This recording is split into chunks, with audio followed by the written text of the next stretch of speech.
ವೀಕ್ಷಕ ಬಂಧುಗಳಿಗೆ ನಮಸ್ಕಾರ. ನಾನು ನಿಮ್ಮ ಹರಿಹರಪುರ ಮಂಜುನಾಥ್. ಇದು ನಿಮ್ಮೆಲ್ಲರ ನೆಚ್ಚಿನ ಗ್ಲೋಬಲ್ ಕನ್ನಡ ಮೀಡಿಯಾ. ಈಗಾಗಲೇ ನಾವು ಪಿ ಶ್ರೀನಿವಾಸ್ ಅವರನ್ನು ಕುರಿತಂತೆ ಸರಣಿಯನ್ನು ಆರಂಭ ಮಾಡಿದ್ದೀವಿ. 3 ಸಂಚಿಕೆಗಳು ಪ್ರಸಾರವಾಗಿವೆ, ನೀವು ಕೂಡ ನೋಡಿದಿರಿ. ಮೊದಲ ಸಂಚಿಕೆಯಲ್ಲಿ ಎಸ್ ಜಾನಕಿ ಹಾಗೂ ಪಿ ಶ್ರೀನಿವಾಸ್ ಅವರ ನಡುವಿನ ಹೋಲಿಕೆ ಹಾಗೂ ಅವರಿಬ್ಬರ ನಡುವಿನ ಅನುಬಂಧವನ್ನು ಹೇಳಿದ್ದೆ. ಅದಾದ ಮೇಲೆ 2 ಸಂಚಿಕೆಗಳು ರಾಜ್ಕುಮಾರ್ ಹಾಗೂ ಪಿ ಶ್ರೀನಿವಾಸ್ ಅವರ ವೃತ್ತಿ ಜೀವನಕ್ಕೆ ಸಂಬಂಧಪಟ್ಟ ಹಾಗೆ ಪ್ರತ್ಯೇಕ ಸಂಚಿಕೆಗಳಾಗಿದ್ದರಿಂದಾಗಿ ಈಗ ಮತ್ತೆ ಪಿ ಶ್ರೀನಿವಾಸ್ ಹಾಗೂ ಎಸ್ ಜಾನಕಿಯವರ ಸಿನಿಮಾ ಪಯಣವನ್ನು ಮುಂದುವರಿಸ್ತಾ ಇದ್ದೀನಿ. ಅದಕ್ಕೆ ಮುಂಚೆ ಪಿ ಶ್ರೀನಿವಾಸ್ ಅವರ ಕುಟುಂಬದ ಪರಿಚಯವನ್ನು ಮಾಡಿಕೊಡ್ತೀನಿ. ನೋಡಿ, ಕಾಕತಾಳೀಯ ಅಂದರೆ ಪಿ ಶ್ರೀನಿವಾಸ್ ಅವರ ಪತ್ನಿಯ ಹೆಸರು ಕೂಡ ಜಾನಕಿ ದೇವಿ. 1950ರಲ್ಲಿ ಅವರು ಮದುವೆ ಆಗಿದ್ದು. ಈ ಮಾತನ್ನು ಇಲ್ಲಿ ಯಾಕೆ ಪ್ರಸ್ತಾಪ ಮಾಡ್ತಾ ಇದ್ದೀನಿ ಅಂದರೆ, ಕನ್ನಡ ಚಿತ್ರರಂಗದಲ್ಲಿ ತೆರೆಯ ಮೇಲೆ ನಾವು ಅಶ್ವಥ್ ಹಾಗೂ ಪಂಡ್ರಿಬಾಯಿ ಜೋಡಿಯನ್ನು ನೋಡಿದಾಗ ಬಾಲ್ಯದಲ್ಲಿ ಇವರಿಬ್ಬರು ಗಂಡ ಹೆಂಡತಿನೇ ಇರಬೇಕು ಅಂತ ಅಂದ್ಕೊಂಡಿದ್ವು. ಅಷ್ಟು ಅದ್ಭುತವಾಗಿ ಅವರ ಕೆಮಿಸ್ಟ್ರಿ ತೆರೆಯ ಮೇಲೆ ಕಾಣಿಸ್ತಾ ಇತ್ತು. ನಿಜ ಜೀವನದಲ್ಲೂ ಅವರಿಬ್ಬರು ಗಂಡ ಹೆಂಡತಿಯರೇನೋ ಅನ್ನುವ ಹಾಗೆ ಎಷ್ಟೋ ಜನ ಅಂದ್ಕೊಂಡಿದ್ರು.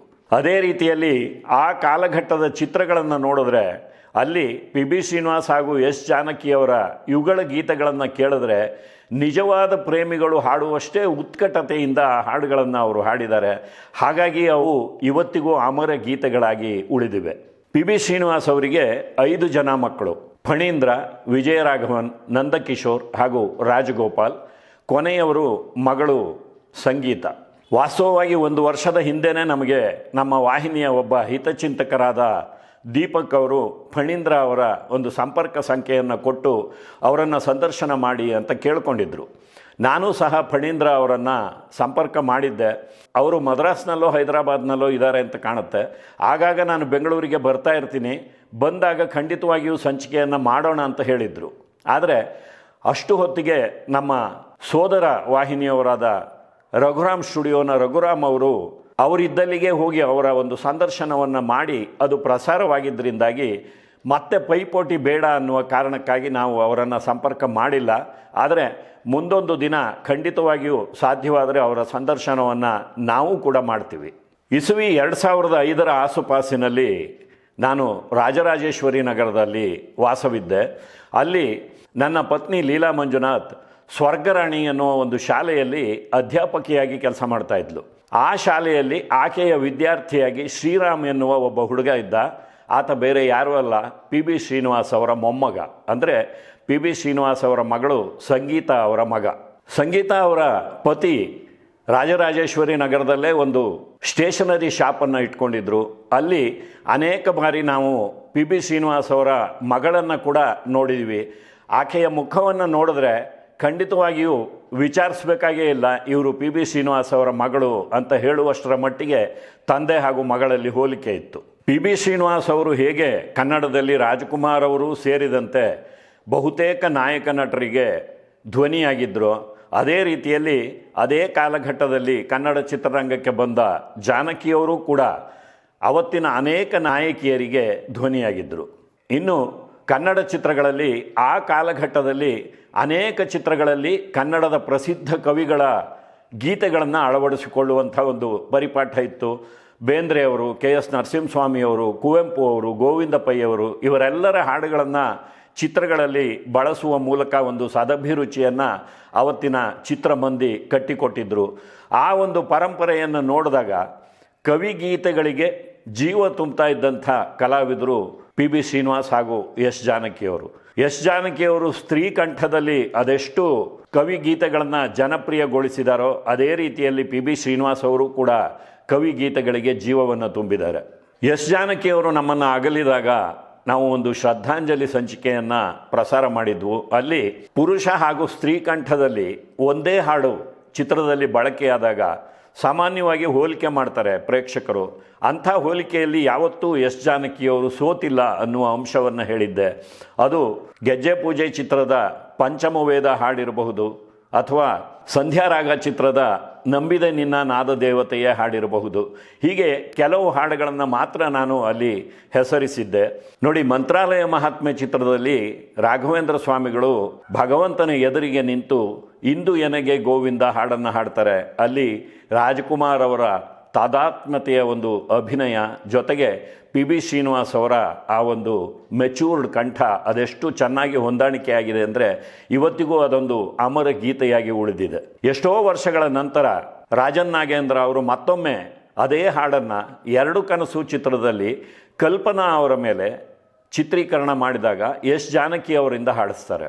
ಅಲ್ಲಿ ರಾಘವೇಂದ್ರ ಸ್ವಾಮಿಗಳು ವೈರಾಗ್ಯದಿಂದ ಭಗವಂತನಲ್ಲಿ ಬೇಡಿಕೊಂಡ್ರೆ, ಇಲ್ಲಿ ಕಲ್ಪನಾ ಅವರು ತನ್ನ ಗಂಡನ ಪ್ರೀತಿಗಾಗಿ ಹಂಬಲಿಸಿ ಭಗವಂತನಲ್ಲಿ ಮೊರೆ ಇಡುವಂಥ ಒಂದು ಹಾಡಾಗಿ ಇದು ಮೂಡಿ ಬಂದಿದೆ.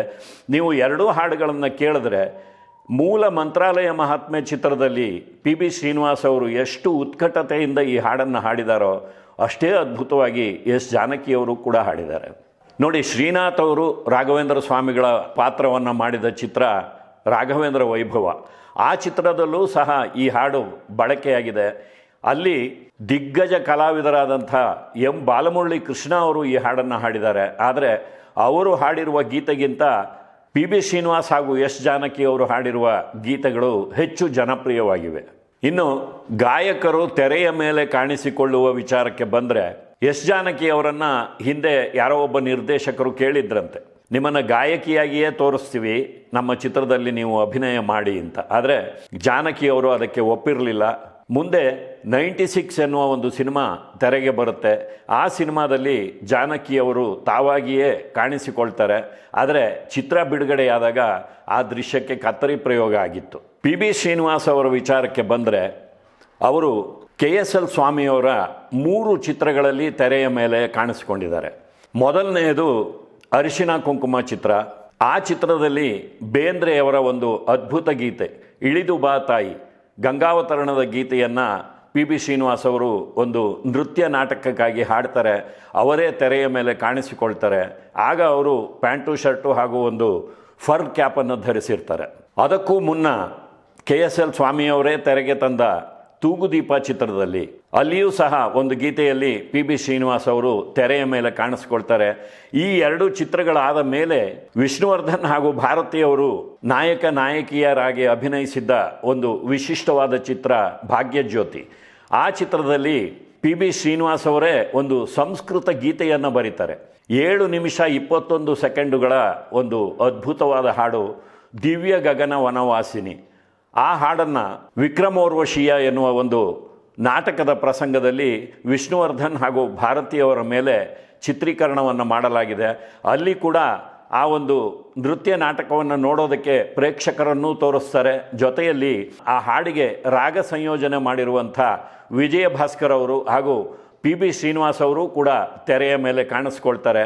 ಈ ಗೀತೆಯನ್ನು ಪಿ ಬಿ ಶ್ರೀನಿವಾಸ್ ಅವರು ವಾಣಿ ಜಯರಾಮ್ ಅವರ ಜೊತೆಯಲ್ಲಿ ಆ ಚಿತ್ರಕ್ಕಾಗಿ ಹಾಡಿದ್ದಾರೆ. ಇದು ಭಾರತಿಯವರು ಅಭಿನಯಿಸಿದ 100ನೇ ಚಿತ್ರ. 1969ನೇ ಇಸ್ವಿ ಜುಲೈ 20ನೇ ತಾರೀಕು ಇಡೀ ವಿಶ್ವವೇ ನೆನಪಿನಲ್ಲಿ ಇಟ್ಟುಕೊಳ್ಳಬೇಕಾದಂಥ ಒಂದು ಮಹತ್ವದ ದಿನ. ಅವತ್ತು ಅಪೋಲೋ 11 ನೌಕೆಯಲ್ಲಿ ಅಮೆರಿಕ ಮಾನವನನ್ನು ಚಂದ್ರನ ಮೇಲೆ ಕಳಿಸಿ ಅಲ್ಲಿ ಚಂದ್ರನ ಮೇಲೆ ಮಾನವ ಕಾಲಿಟ್ಟಂಥ ಒಂದು ಅಮೃತಗಳಿಗೆ.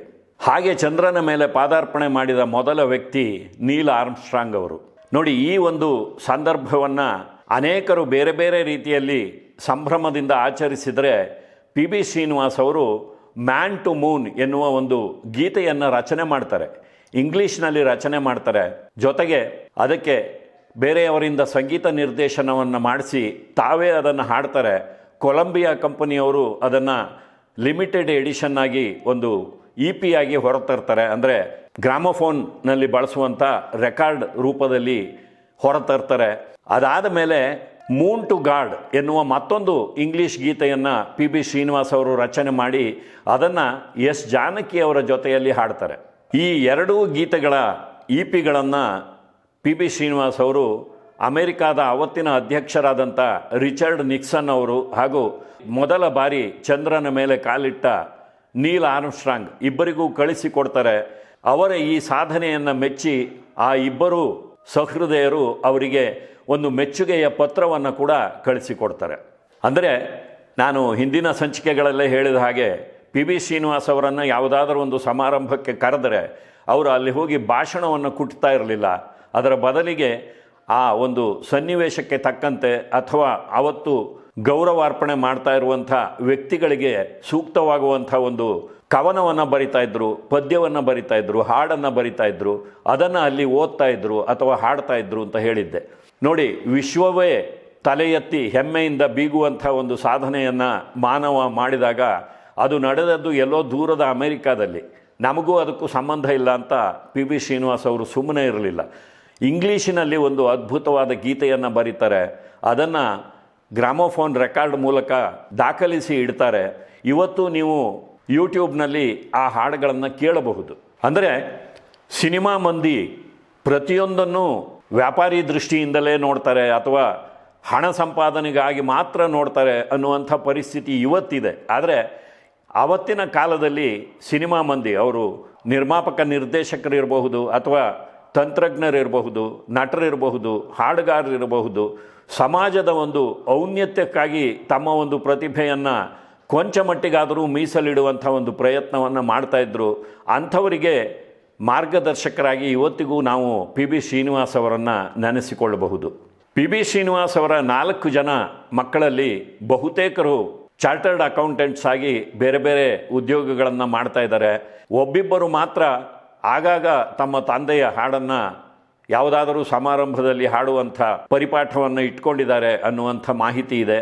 ಇನ್ನು ಅವರ ಒಬ್ಬ ಮೊಮ್ಮಗ ಆನಂದವರ್ಧನ್ ತೆಲುಗು ಚಿತ್ರದಲ್ಲಿ ಬಾಲನಟನಾಗಿ ಕಾಣಿಸಿಕೊಂಡಿದ್ದಾರೆ ಅನ್ನುವಂಥ ಒಂದು ಮಾಹಿತಿ ಕೂಡ ಇದೆ. ನೋಡಿ, ನಾನು ಪಿ ಬಿ ಶ್ರೀನಿವಾಸ್ ಅವರ ಒಂದು ಸರಣಿಯನ್ನು ಆರಂಭ ಮಾಡಿದ್ದೆ ಎಸ್ ಜಾನಕಿಯವರು ನಮ್ಮನ್ನು ಅಗಲಿದಂಥ ಒಂದು ಸನ್ನಿವೇಶದಲ್ಲಿ ಮತ್ತೆ ನಮಗೆ ಪಿ ಬಿ ಶ್ರೀನಿವಾಸ್ ಅವರು ಕಾಡೋದಕ್ಕೆ ಆರಂಭ ಮಾಡಿದ್ದರಿಂದಾಗಿ ಈ ಸರಣಿಯನ್ನು ಆರಂಭ ಮಾಡಿದ್ದು. ಆಗ ನಾನು ಮೊದಲ ಸಂಚಿಕೆಯಲ್ಲೇ ಹೇಳಿದ್ದೆ, ಈಗ ಆರಂಭ ಮಾಡ್ತಾ ಇದ್ದೀನಿ, ಇದು ಎಷ್ಟು ಸಂಚಿಕೆಯವರೆಗೆ ಮುಂದಕ್ಕೆ ಹೋಗುತ್ತೆ ಅಂತ ಗೊತ್ತಿಲ್ಲ ಅಂತ. ನೋಡಿ, ಈಗಾಗಲೇ 4ನೇ ಸಂಚಿಕೆಯನ್ನು ಮುಗಿಸಿದ್ದೀನಿ. ಈಗಲೂ ಸಹ ಪಿ ಬಿ ಶ್ರೀನಿವಾಸ್ ಅವರ ಪೂರ್ತಿ ಮಾಹಿತಿಯನ್ನು ನಾನು ನಿಮಗೆ ಕೊಟ್ಟಿಲ್ಲ ಅನ್ನುವಂಥ ಒಂದು ಅತೃಪ್ತಿ ನನಗಿದೆ. ಆದ್ದರಿಂದ ಮತ್ತೆ ಪಿ ಬಿ ಶ್ರೀನಿವಾಸ್ ಅವರನ್ನು ಕುರಿತಂಥ ಮಾಹಿತಿಯನ್ನು ಹೊತ್ತು ಮುಂದಿನ ಸಂಚಿಕೆಯಲ್ಲಿ ನಿಮ್ಮ ಮುಂದೆ ಬರ್ತೀನಿ. ನಮಸ್ಕಾರ.